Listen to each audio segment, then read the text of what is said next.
nós vamos falar de um tema que é demais importante, especialmente nesses tempos de pandemia, que estamos afastados deste tema, que é o centro espírita físico. Nós estamos agora no centro espírita virtual.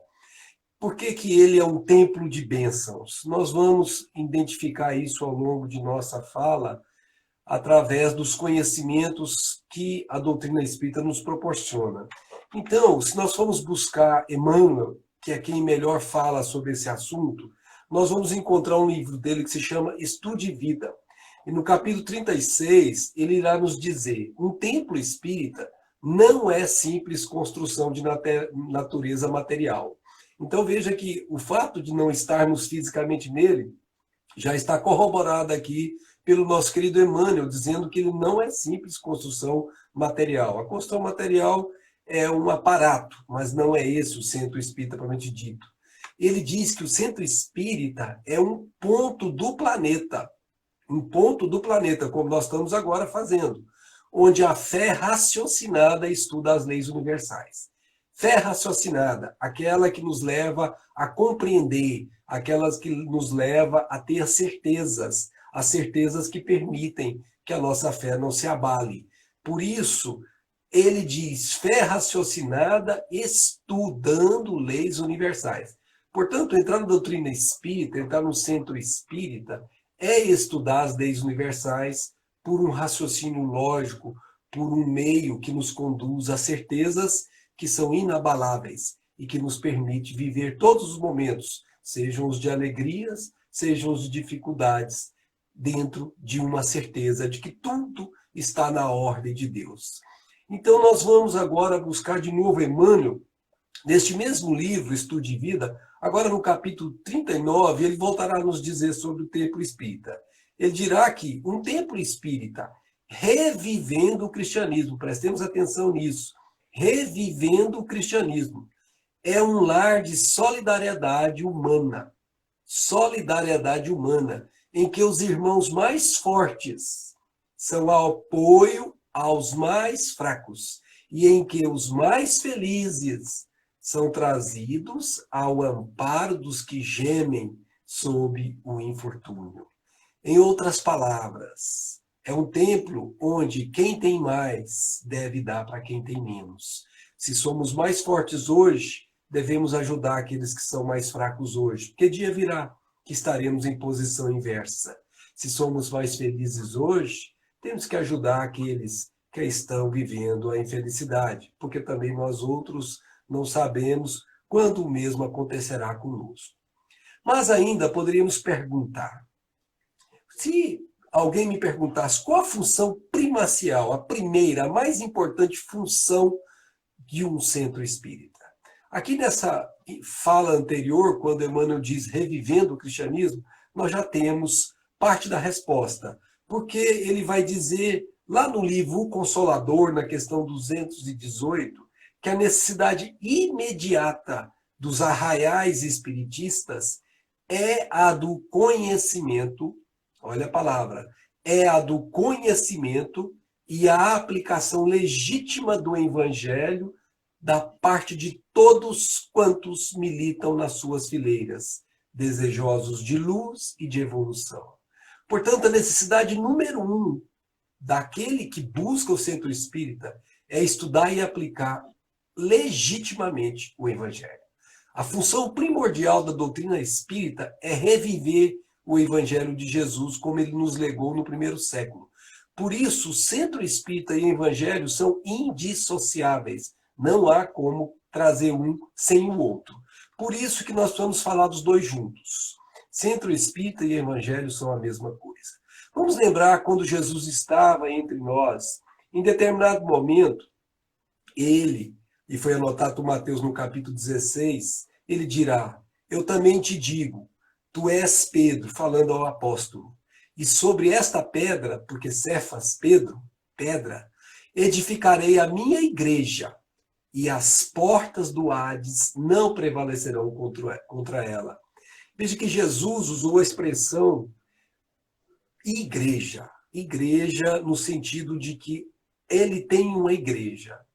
Mas aí nós vamos perguntar, Centro espírita é então uma igreja? Já que nós estamos falando que a função primacial do centro espírita é o evangelho, nós vamos perguntar: centro espírita é igreja? Primeiro, para respondermos essa pergunta, é necessário saber o que é a igreja, porque é uma confusão muito grande. Pessoas há que acham que igreja é uma coisa construída, um ambiente onde você tem todos aqueles aparatos, mas se nós estudarmos com a tal da fé raciocinada que nós acabamos de falar agora, nós veremos que não é isso, não. Isso aí é um aspecto, mas não é verdadeiramente o nome da igreja. Se nós buscarmos o apoio do nosso amigo Haroldo Dutra, quando ele traduziu o Evangelho, ele faz um comentário na sua tradução sobre a palavra igreja. Ele diz que é um lugar da assembleia. Ou seja, igreja que é sinônimo de assembleia, reunião de pessoas, reunião daqueles que buscam o mesmo fim. E por extensão, é a congregação dos filhos de Israel. Aquela época de Jesus, igreja significa então congregar os filhos de Israel. Mas depois dele foi a comunidade cristã que, em local das reuniões, buscava essa congregação. Então, para que entendamos a palavra igreja daqui para frente, nós vamos levar em conta que igreja é uma assembleia que se congrega em torno do evangelho. Então, nós não precisamos de um lugar físico propriamente dito. Podemos fazer isso debaixo de um pé de mangueira, podemos fazer isso por uma live como essa, podemos fazer isso em qualquer situação, desde que o evangelho esteja sendo o objeto da nossa congregação. Nós agora estamos fazendo uma igreja, estamos congregados em nome deste evangelho que nos guia e nos orienta para a vida. Por isso, nós queremos contar aqui uma pequena história que o nosso querido Emmanuel nos contou. É a fundação desta igreja, agora entre aspas, vamos lembrar que igreja é uma assembleia onde se congregam as pessoas para estudar e praticar o evangelho. Então, nós vamos construir isto ao longo da história, e o nosso querido Emmanuel nos legou algumas preciosidades que são suas obras. Uma delas foi Paulo e Estevão. Paulo e Estevão é uma obra que todos nós temos que estudar, não só ler, estudar, porque é uma pérola, é uma bênção que está na terra e é pouco aproveitada pelo que penso. E outra pérola que ele nos legou chama-se A Caminho da Luz. Nessas duas obras, nós podemos tirar bastante informações sobre o tema que estamos tratando. Então, vamos dizer, um determinado momento do livro em que Paulo e Estevão, nós vamos lembrar lá no capítulo 3, quem leu vai se lembrar da história, quem não leu, por favor, leia depois, a chegada do Estevão a Jerusalém. Naquela época ele tinha sido largado na praia e ele estava sem rumo. E alguém o conduziu até um determinado lugar. E esse alguém disse a ele: conheço umas pessoas que vos podem auxiliar. E ele disse: são os homens do caminho. Era como eram chamados os seguidores de Jesus naquela época, homens do caminho. Não se chamava cristianismo ainda, logo depois que Jesus partiu. E aí viajou ele para Jerusalém, ele estava no porto, e ele parou junto com essa pessoa que o conduzia, à porta de uma casa de aparência muito humilde, uma casa aspecto bem humilde. E quando ele chegou, foi recebido, ele estava ainda adoentado, ele tinha tido febre, porque ele tinha contraído uma doença, e ele foi recebido, mas logo em seguida Tiago entrou dizendo: olha, não temos como receber mais ninguém, já estamos com 49 doentes acamados. Veja que a igreja do Cristo, inicialmente, era um lugar que parecia mais um ambulatório. E aí João e Pedro, com o concurso dos companheiros que estavam lá, que haviam construído esse pavilhão modesto onde se alojavam essas 49 pessoas, basicamente a igreja daquela época estava destinada aos serviços para atendimento social de doentes. Mas eles sentiram naquele momento que estava faltando a difusão das mensagens da Boa Nova. E aí houve aquela assistência aos pobres, mas ela era tão grande, tomava tanto, que as ideias evangélicas estavam ficando secundarizadas. Foi quando João considerou que não era razoável que os discípulos diletos do Senhor, aqueles que tinham lidado diretamente com ele, menosprezassem a sementeira da palavra divina e gastassem todas as possibilidades de tempo no serviço do refeitório e das enfermarias. João, provavelmente intuído, disse isso, precisava fazer alguma coisa. Então, veja que a chegada de Estevão provocou até uma revolução no como eles estavam agindo na primeira igreja que se fundava na terra em nome do Cristo. Então, a primeira reunião da igreja humilde, conta Emmanuel, Simão Pedro pediu, então, nomeassem 7 auxiliares para os serviços das enfermarias e dos refeitórios. Resolução que foi aprovada com geral aprazimento por todos que conduziam aquele humilde reduto. E aí, daquele momento em diante, começou-se a definir papéis e responsabilidades, e alguns cuidavam da parte ambulatorial, mas outros cuidavam da parte da propagação da doutrina de Jesus, da filosofia de Jesus, que é o mais importante.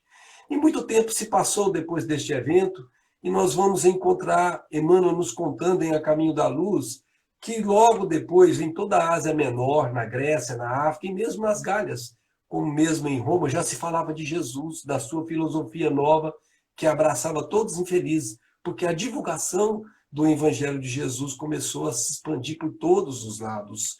E os cristãos, naquela época, quando começaram a se tornar proeminentes, notados, começaram a aparecer no cenário e começaram a incomodar, porque a verdade muitas vezes incomoda os que estão acomodados. E eles foram acusados de serem feiticeiros, de serem heréticos, e começou-se que todos nós conhecemos, que é o martirológio, com o primeiro dos editos de proscrição. Então, quem era agora chamado de cristão, era proscrito, não podia ter os direitos de um cidadão normal. E lembremos nós que Roma dominava toda aquela região naquela época. Mas eles utilizaram de vários recursos para acabar com essa ideia. E nenhum instrumento de suplício foi esquecido na experimentação da fé e da constância daquelas almas que eram resignadas e heróicas. Todos nós sabemos, eles iam sendo levados para os círculos romanos, e ali iam sendo queimados vivos, às vezes, entregue às feras que os matavam, entregue aos olhos quentes, todo o martirológio que nós podemos imaginar. Esses irmãos da primeira igreja do Cristo foram objeto de sofrimento. Mas eram almas resignadas e heróicas, e iam lá cantando hossanas. Mas a doutrina de Jesus tinha que prosseguir. Ela tinha que prosseguir porque ela vai encontrar nessas perseguições, ao contrário do que os perseguidores esperavam, os melhores recursos para a sua propaganda e para a sua expansão. Então, quando tentam matar as pessoas, não matam as ideias, matam as pessoas, mas as ideias crescem cada vez mais, porque chama a atenção. E aí começam a surgir pessoas importantes, que são chamadas de apologistas naquela época. E os princípios generosos que Jesus havia nos deixado encontraram guarida em todos os corações, e seduzindo a consciência de todos os estudiosos de alma livre e sincera, como eram apologistas. E aí, sim, começou-se uma divulgação estudada do Evangelho. Tertuliano, por exemplo, apresentou sua apologia do cristianismo e provocou admiração e respeito gerais em todos os lugares onde ele fora ouvido. Clemente de Alexandria e Orígenes, por exemplo, apareceram com sua palavra autorizada, porque eram autoridades, e defendiam a filosofia cristã, e com eles levanta-se um verdadeiro exército de vozes que advogam a causa da verdade e da justiça, da redenção e do amor que Jesus nos tinha legado.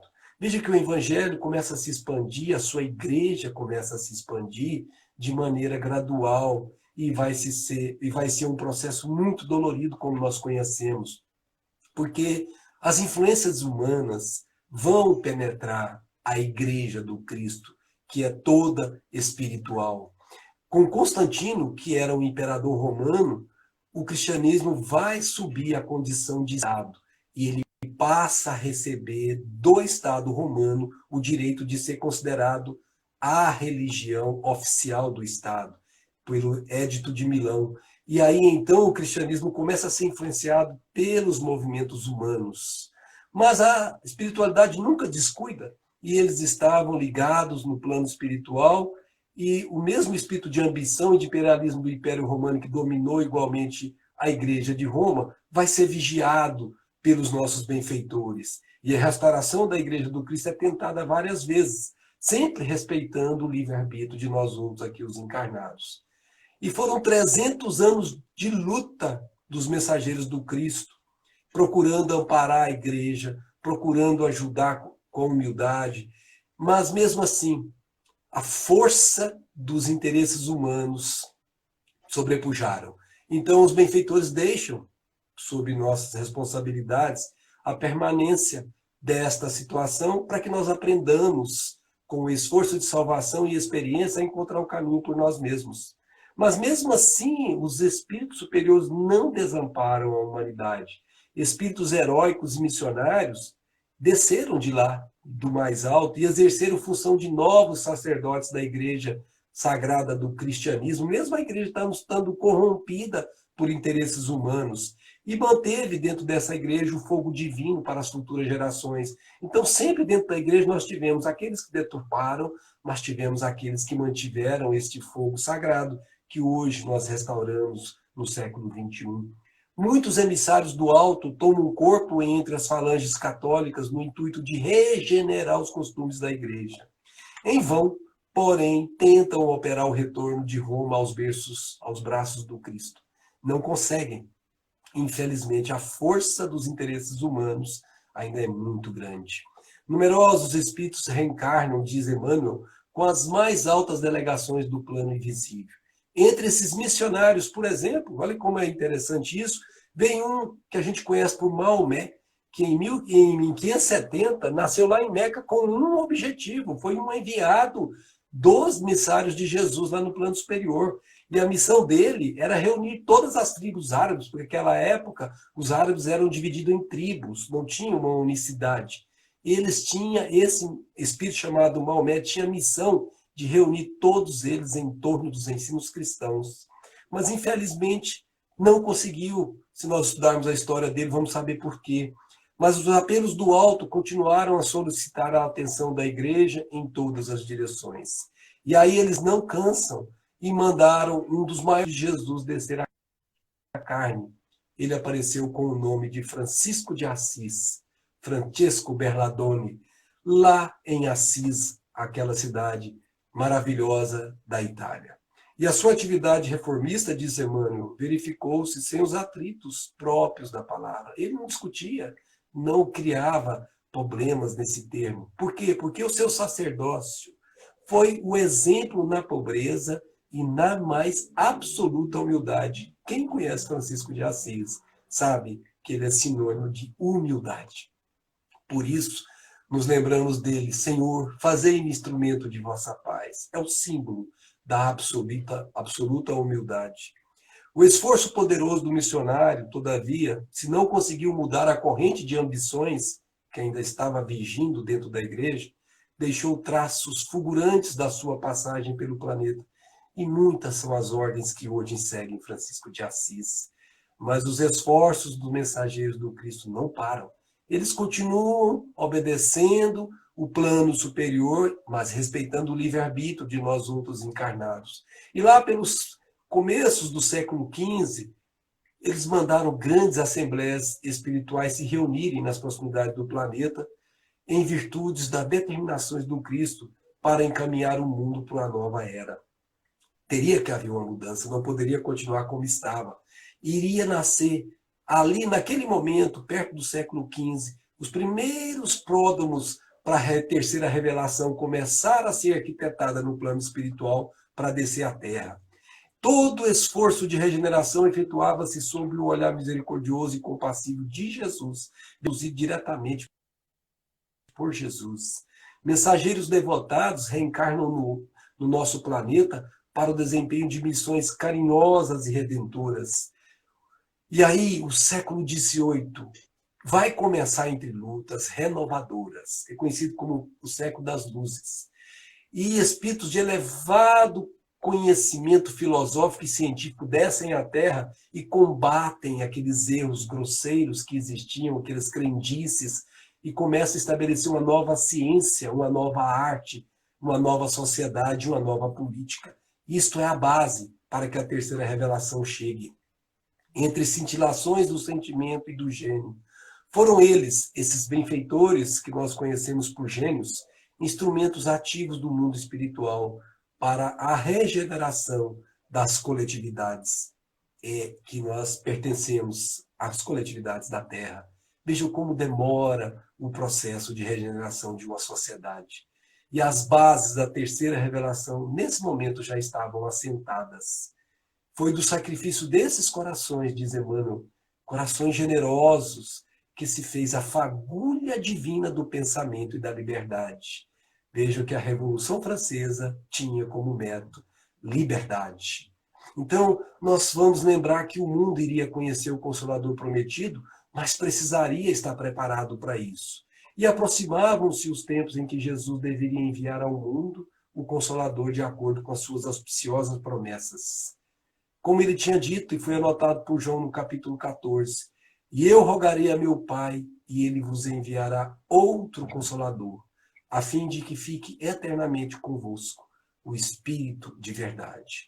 Vos ensinará todas as coisas e vos fará recordar tudo o que vos tenho dito. Veja que 18 séculos e meio antes, Jesus havia prometido que esse Consolador voltaria. E a igreja do Cristo seria restaurada, ou começaria a ter a sua restauração. E aí diz Emmanuel que assembleias numerosas se reúnem e se confraternizam nos espaços, nas esferas mais próximas da Terra. Veja a quantidade de espíritos envolvidos neste desiderato maior de fazer a restauração do Evangelho. E aí diz Emmanuel que um dos mais lustros discípulos do Cristo baixa ao planeta. E no dia 3 de outubro de 1804, nascia Allan Kardec, com a sagrada missão de abrir o caminho ao Espiritismo.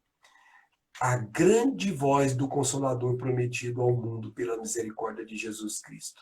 Então, o Espiritismo, minha gente, é a grande voz do Consolador prometido pela misericórdia de Jesus Cristo. E o Espírito de verdade, ele próprio, vem até nós, está no Evangelho segundo o Espiritismo, no seu capítulo 6, o Cristo Consolador, o Consolador prometido. Venho como outrora, diz ele, aos transviados filhos de Israel, trazer-vos a verdade e dissipar as trevas que haviam se formado desde o Édito de Milão, lá atrás, 300 anos depois de Cristo. No cristianismo, disse o Espírito de verdade, encontram-se todas as verdades. No cristianismo, vamos repetir, encontram-se todas as verdades. São de origem humana os erros que nele se enraizaram. E a missão do Espiritismo era restaurar esta Igreja do Cristo, tal como ela foi nos legada, sem os erros humanos. E aí, a Igreja do Cristo tem uma outra mudança, porque Jesus delibera. Olha que coisa interessante. Tira lá da Galileia, lá da Judéia, as bases do cristianismo e transplantá-la para o Brasil. Minhas amigas e meus amigos, vocês que são brasileiras e brasileiros, deem graças, porque vocês estão vivendo, como eu estou vivendo, a bênção de estar no lugar mais próximo onde podemos abraçar o Evangelho, como no primeiro século se abraçava.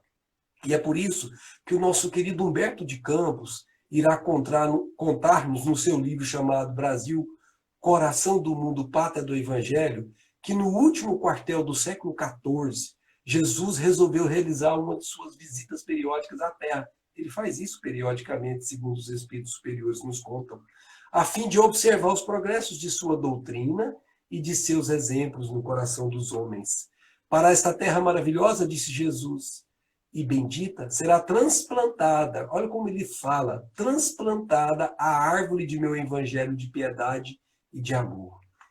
Aqui, Eliu, que é o anjo guardião que ele elencou para ser o condutor desse trabalho, sob a luz misericordiosa das estrelas da cruz, ficará localizado o coração do mundo. E veja que o Brasil tem uma forma parecida com a de um coração mesmo. E a Igreja do Cristo é realmente transplantada para cá. E uma alegria parasíaca reinava em todas as almas que comemoravam o advento da pátria do Evangelho, quando o Brasil foi descoberto, quando se fez presente pessoalmente a presença de Cristo. Veja, gente, quando o Brasil foi descoberto, Jesus Cristo desceu em espírito aqui nesse nosso país para celebrar esse momento tão importante.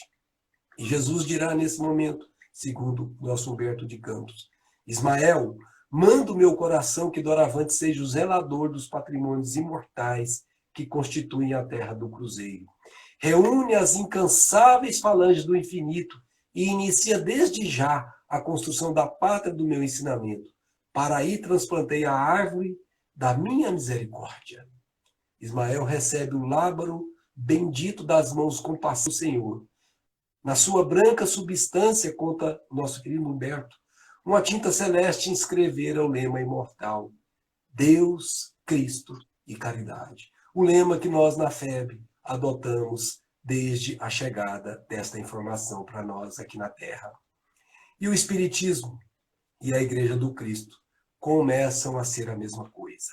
As primeiras experiências espiritistas na pátria do Evangelho começaram pelo problema das curas, parecido com aquela igreja primitiva, quando tinha 49 enfermos e Tiago não queria receber Estevão. Em 1818, já o Brasil possui um grande círculo homeopático, sob a direção do mundo invisível. A homeopatia, pessoal, foi destinada à Terra para ajudar os nossos queridos irmãos terráqueos para o fim da cura, quando a alopatia ainda não podia ser feita. Antes dessa época, quando prestes a findar o primeiro reinado, Ismael reúne no espaço seus dedicados companheiros de luta. E organizada a venerada Assembleia, o grande mensageiro do Senhor esclarece a todos sobre os seus elevados objetivos. E Humberto nos conta que Ismael diz assim: irmãos, o século XIX vai ser assinalado pelo advento do Consolador à face da Terra. O Espiritismo não tinha chegado à Terra.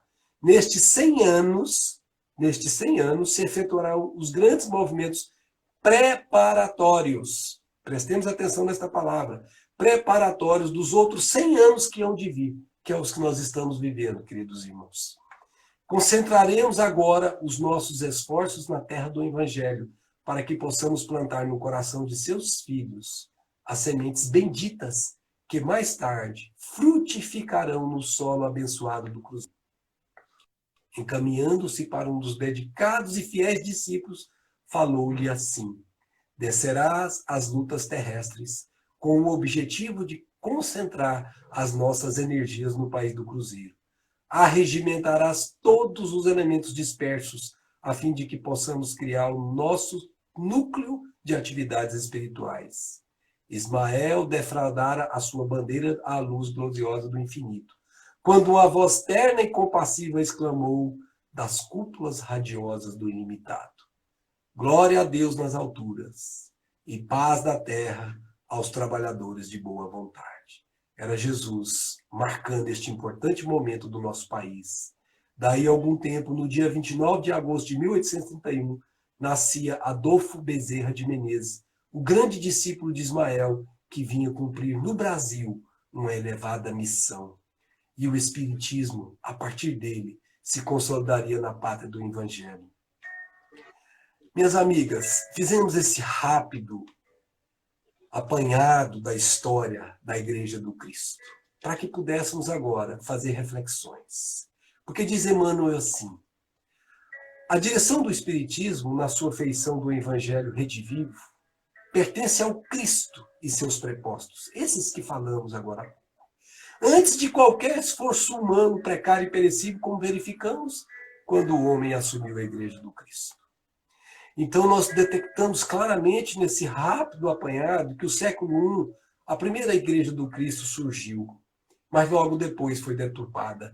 Século XIV tentou-se a restauração da Igreja do Cristo, mas também não conseguimos, àquele momento, o sucesso que precisávamos. O século XX, portanto, a Igreja do Cristo estava na pátria do Evangelho, com a esperança de que nós, os que estamos aqui agora, a conduzamos de maneira segura. E o século XXI, minhas irmãs e meus irmãos, é o centro espírita em ação. É o centro espírita fazendo aquilo que a época que Estevão chegou na igreja primitiva deveríamos fazer: divulgar, fazer com que o evangelho seja conhecido não só pelas nossas palavras, mas como vivemos, o nosso modo de viver seja a forma mais importante de espalharmos o evangelho. E Emmanuel diz no Consolador: o Espiritismo não possui finalidade maior que a de restaurar a verdade evangélica. É para isso que serve o Espiritismo, é para isso que serve o Templo Espírita, é para isso que serve esse momento que nos encontramos aqui agora, conversando um pouquinho sobre esse assunto. Mas adverte, Emmanuel, a obra definitiva do Espiritismo é a da edificação da consciência profunda no Evangelho de Jesus Cristo. Vamos repetir, está na questão 219 do livro Consolador. A obra definitiva do Espiritismo é a da edificação da consciência profunda no Evangelho de Jesus Cristo. Quando o Senhor ainda não foi compreendida, assegura Emmanuel na questão 238, a cristianização das almas humanas ainda não foi além da primeira etapa. Veja a nossa responsabilidade como espíritas. Somente agora a criatura terrestre prepara-se para o conhecimento próprio através da dor. Infelizmente, a dor ainda é o meio pelo qual as consciências são despertadas. Portanto, a evangelização da alma coletiva para a nova era da concórdia e de fraternidade somente poderá efetuar-se, de modo geral, no terceiro milênio, nos disse Emmanuel. Emmanuel escreveu esse livro em 1940. E ele dizia exatamente: nós estamos vivendo o terceiro milênio, minhas irmãs e meus irmãos. E a obra de evangelização da alma coletiva, não só os espíritas, toda a humanidade, para que haja realmente concórdia e fraternidade nesse planeta e a regeneração se faça, só vai acontecer agora, neste terceiro milênio. Por isso que lá no Evangelho, segundo o Espiritismo, foi dito a nós, trabalhadores da última hora, missão dos espíritas: ide pregai a palavra divina. É chegada a hora em que deveis sacrificar a sua propagação, os vossos atos, os vossos trabalhos, as vossas ocupações fúteis. Ide e pregai, mas ide e pregai também pelo exemplo, vivência. E Jesus, lá bem antes do nosso Evangelho segundo o Espiritismo, anotado por Mateus no capítulo 10, versículo 7, disse-nos: e indo, pregai. Pregai dizendo: é chegado o reino dos céus. Minhas irmãs, fazer o reino dos céus se instalar na terra é missão de cada um de nós, os que já encontramos com as nossas consciências despertas. Não há mais como postergar. Não há mais como colocar os interesses humanos em nossos templos espíritas. Eles são as células de uma sociedade que está cancerosa. E essa célula é uma célula sadia, uma célula que leva remédio, bálsamo, que leva o conhecimento, que clareia, que leva o consolo, que sara. Pensemos nisso, porque somos cada um dos membros deste centro espírita agentes de transformação no meio onde estamos. Nós não precisamos sair de onde estamos para mudar o mundo. Nós precisamos mudar o nosso mundo íntimo primeiro e fazer com que as pessoas, em nos observando, notem a mudança que elas poderão tomar como referência para as suas próprias mudanças. Porque, como sabemos, ninguém muda ninguém. Mas se nós nos mudarmos, não tenhamos dúvida, influenciaremos aqueles que estão conosco, convivendo no presente momento desta encarnação. Desejamos a todas e a todos que estiveram conosco nesta live, nessa bendita oportunidade, as bênçãos de nosso Senhor Jesus Cristo. Fiquem com Deus hoje e agora. Muita paz a todas, muita paz a todos e muito obrigado pela atenção de todas e de todos.